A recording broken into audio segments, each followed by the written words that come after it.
We begin with a poem by Jan L. Richardson, Prayer for All Things Rising. For all things rising out of the hiddenness of shadows, out of the weight of despair, out of the brokenness of pain, out of the constrictions of compliance, out of the rigidity of stereotypes, out of the prison of prejudice, for all things rising into life, into hope, into healing, into power, into freedom, into justice, we pray, O God, for all things rising. As we prepare for the word preached, would you join with me, our hearts and minds, in prayer? O God, may the words of my mouth and the meditations of each of our hearts be found acceptable in your sight, for you are our rock and our Redeemer. Amen.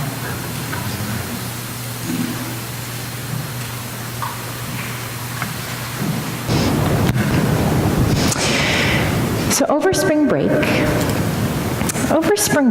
we took our kids to St. Louis, and we decided to take them to the City Museum. Do you know the City Museum? It is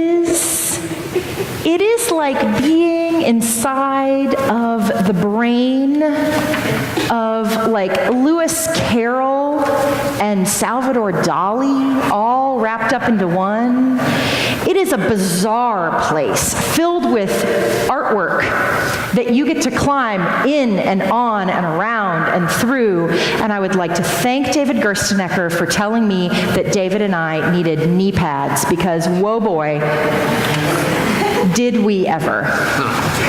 Because my kids are really little, right? And so we weren't just going to let them crawl into a tube here, because at the City Museum, you don't know where that tube is going to lead to. You don't know what floor it's going to lead to, right? Check it out online so you can see what I'm talking about. Well, now I have to tell you that I've had it in my head for a long time that we're going to go to the City Museum. And I was determined that David and I were going to do this with our kids, because it was going to be so much fun. But I'm the kid who never went on spelunking trips with scouts, because I'm kind of afraid of tiny spaces. And I'm a lot wider than I was when I was a kid. I was nervous. Honestly, I was afraid. I was really afraid. But we are here to have fun, and so, like parents throughout the ages, I pulled up every ounce of courage I had, and we followed our kids. We let them lead. So Chloe was in the front, and then Violet, and then me, and then David.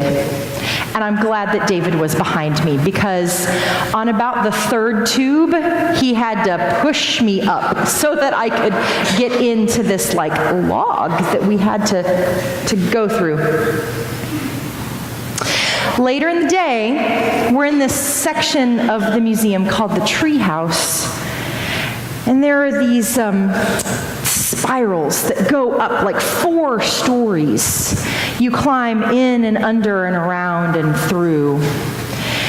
Suddenly, we were in an opening in that twisty, curvy space, and there was a little traffic jam there. Suddenly, there were all kinds of kids around us and other parents looking sort of just as disheveled and fraught as I was. And I heard this little voice behind me look up at me and say, "You're fat."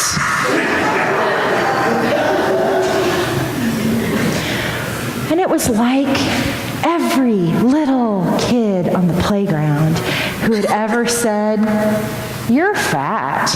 Or every gym teacher who had ever looked at me and gone,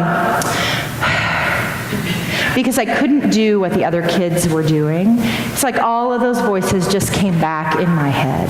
Now, I'm a 42-year-old woman. I didn't do what I used to do on the playground. I kind of wanted to, but like, you're not allowed to, right? Because you're a grown-up. But in that moment, every name that I'd ever been called flooded back into my head and into my heart. Yeah, like the kids who used to call me Leah Pia on the playground. Or like that time in high school when I got called into the principal's office because I had planned to wear a tux jacket and pants to prom instead of a dress. And I was given a talking to by the assistant principal and told that I was being a troublemaker and unladylike, and it was inappropriate for me to do that. Or like any number of things that I had been called on the street, walking here or there. Because to walk around in a female body in this world is to know that you get called names that aren't yours. David Lose, who's one of our great preachers in America these days, David Lose says this,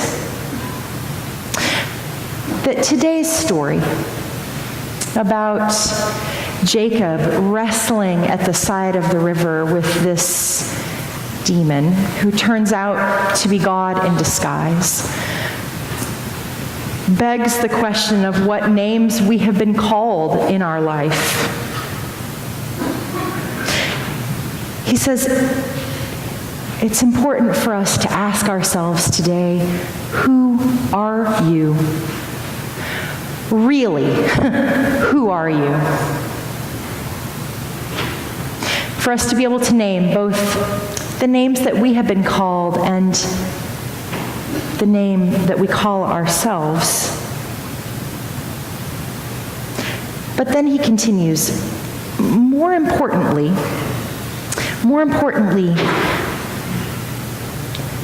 what does God call you? When we ask the question of what God calls us, then we're better able to name the things that we can scarcely name for ourselves, but that we feel are true nonetheless. What's that name that you can scarce speak of for fear or shame? Like Jacob, he asks, do you sometimes call yourself a scoundrel or a cheat or a phony? Unworthy or irresponsible or unfaithful? Sometimes in your frustrated moments, do you call yourself discouraged or burnt out? Divorced, deserted, widowed? What name did you have on the playground? Coward or bully or both? Unloved or unloving? Disappointed or disappointing? Abused or abuser? Ugly or abnormal? Oh, there's a whole list of names. But today, in this sacred space, with this ancient story, we're reminded that no matter who we've wrestled with in this world,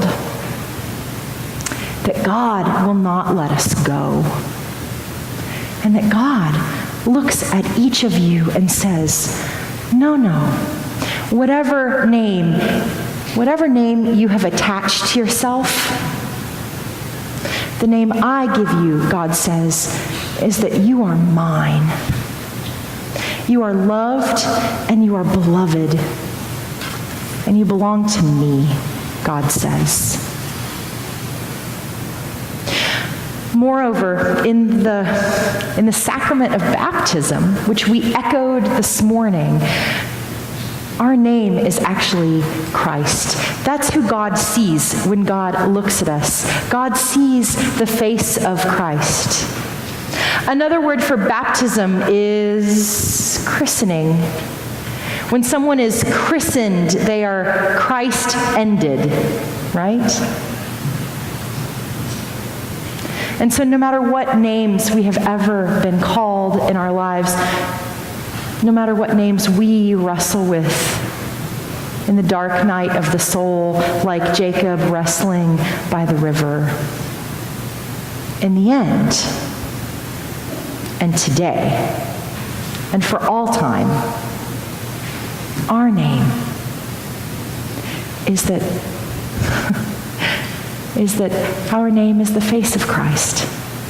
Our name is beloved and loved.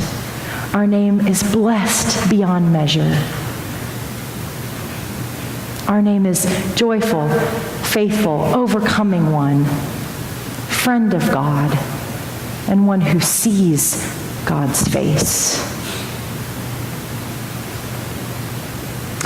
Friends, I would invite you today to do a little bit of wrestling like Jacob did. To wrestle with the names that you have been called and the names that you have called yourself. And to give those over to the one who knows you and who named you and the one who says, "You are mine." Do that, would you? Because the resurrection has happened. New life is yours. Don't stay trapped in the old tomb, whatever old name you had been given. Instead, today, embrace the new name and the new life, and may it be so. Amen and amen.